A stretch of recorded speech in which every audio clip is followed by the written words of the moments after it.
यहूदा की पत्री, यहूदा की ओर से जो यीशु मसीह का दास और याकूब का भाई है, उन बुलाए हुओं के नाम जो परमेश्वर पिता में प्रिय और यीशु मसीह के लिए सुरक्षित हैं, दया और शांति और प्रेम तुम्हें बहुतायत से प्राप्त होता रहे।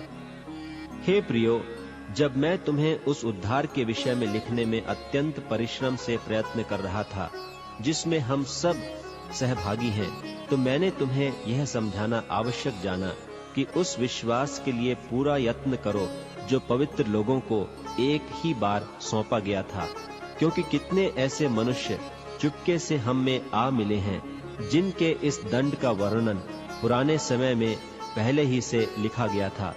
ये भक्तिहीन हैं और हमारे परमेश्वर के अनुग्रह को लुचपन में बदल डालते हैं और हमारे अद्वैत स्वामी और प्रभु यीशु मसीह का इनकार करते हैं।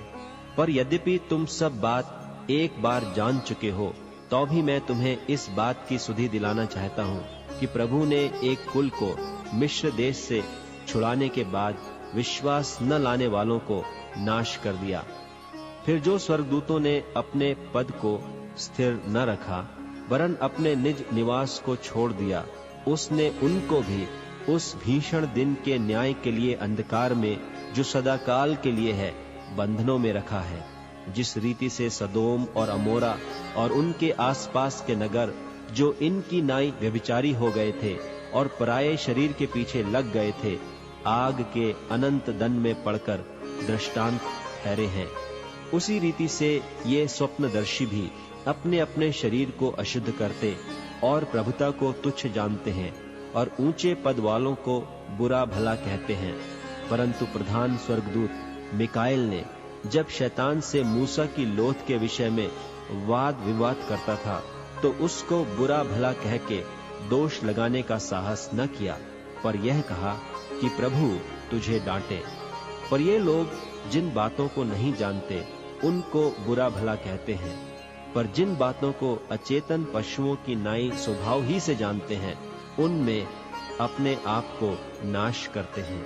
उन पर हाय कि वे कैन की सी चाल चले और मजदूरी के लिए बिलाम की नाई भ्रष्ट हो गए हैं और कोरह की नाई विरोध करके नाश हुए हैं।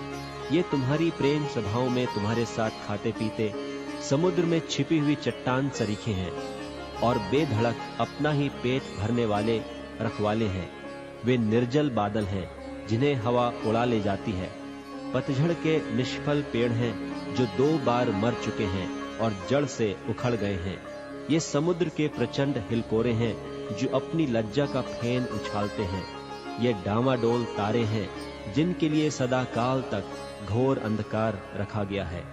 और हनोक ने भी, जो आदम से 7वीं पीढ़ी में था, इनके विषय में यह भविष्यवाणी की कि देखो प्रभु अपने लाखों पवित्रों के साथ आया कि सबका न्याय करे और सब भक्तिहीनों को उनके अभक्ति के सब कामों के विषय में जो उन्होंने भक्तिहीन होकर किए हैं, और उन सब कठोर बातों के विषय में जो भक्तिहीन पापियों ने उसके विरोध में कही है, दोषी ठहराए।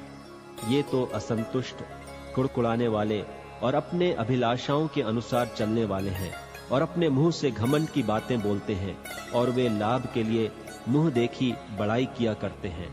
पर हे प्रियो, तुम उन बातों को स्मरण रखो जो हमारे प्रभु यीशु मसीह के प्रेरित पहले कह चुके हैं। वे तुमसे कहा करते थे कि पिछले दिनों में ऐसे ठट्ठा करने वाले होंगे जो अपनी अभक्ति के अभिलाषाओं के अनुसार चलेंगे। ये तो वे हैं जो फूट डालते हैं। ये शारीरिक लोग हैं जिनमें आत्मा नहीं।